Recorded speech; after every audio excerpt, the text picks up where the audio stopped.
Hi, this is Mrs. McLaughlin. I wanted to show you how I make an Ojos de Dios, or a God's Eye. I did post a couple of videos on my webpage that you can also watch, but I wanted to show you how I do it, just so you can kind of hear my voice. So the first thing you need are some sticks. Now, if you don't have popsicle sticks, you could find some chopsticks or maybe some twigs or branches from outside. Any sticks will work. Now, I like the flat sticks because they're easy to glue together.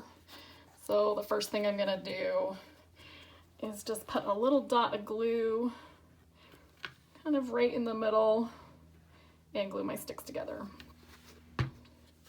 Now, if you have hot glue, I would use that because it's gonna dry quicker and then you're gonna be ready to go on to make your Ojos de Dios a little bit quicker.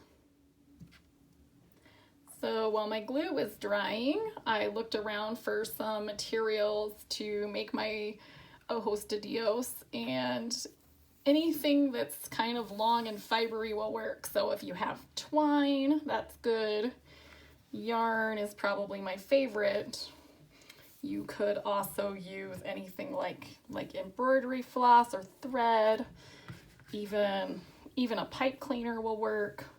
Or you can cut up a piece of fabric into long strips and use that.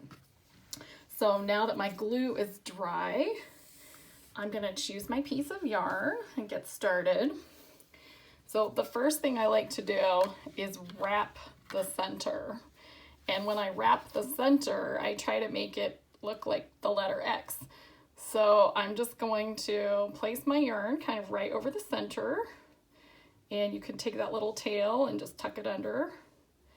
Okay, use both hands and use your fingers to help you hold it. Now I'm just gonna go across and around, across and around. And then I'm gonna make this into the letter X. So now I'm gonna switch and go the opposite direction and just wrap that around a couple of times. Okay, now this is where you're gonna just follow the same pattern of wrapping. So just like weaving or a lot of the other projects we do, you're using a pattern. So I like to hold the sticks in my left hand, the yarn in my right hand, but if you're left-handed, you might wanna do this the other way. So the first thing I'm gonna do, my yarn's on top, I'm gonna wrap it around, and then I'm just gonna turn the stick and wrap my yarn around the next one. So basically the pattern is turn and wrap around. Turn and wrap. Okay, turn and wrap. You're gonna see that there's sort of a square forming in the middle, and you're just gonna follow that square. Turn and wrap. Turn and wrap.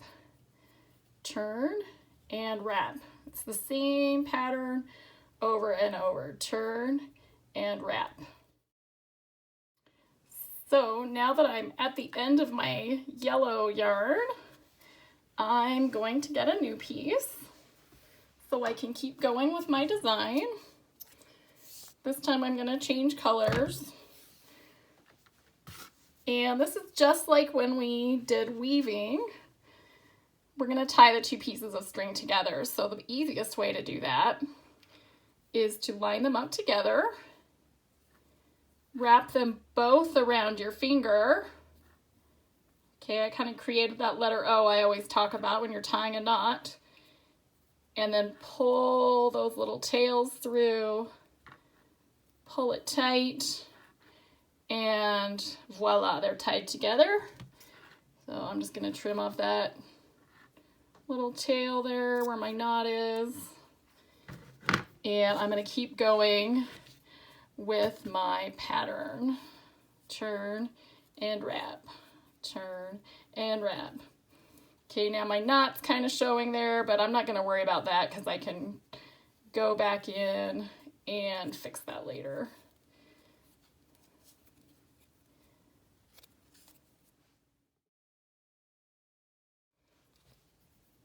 So I could keep going and add another color, but I want to show you what you can do to finish this. So when you're out of yarn, you can take this little string, and if you have hot glue, that's my favorite way to finish these, but I'm just going to use a little dab of my Elmer's school glue. I'm just going to glue that loose end onto the back.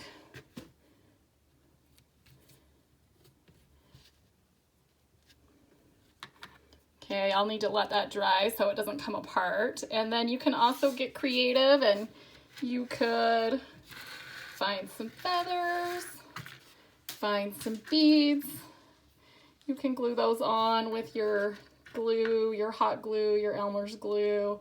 You could take your markers and color your sticks. There's a lot of ways you can make these creative. If you make two of these, you can glue those together and have a design that has 8 sticks. And there's also a video on my website that shows you some more advanced ways to make these if you already know how to do them and you're looking for something a little more challenging. I can't wait to see what you make. Signing off, Mrs. McLaughlin.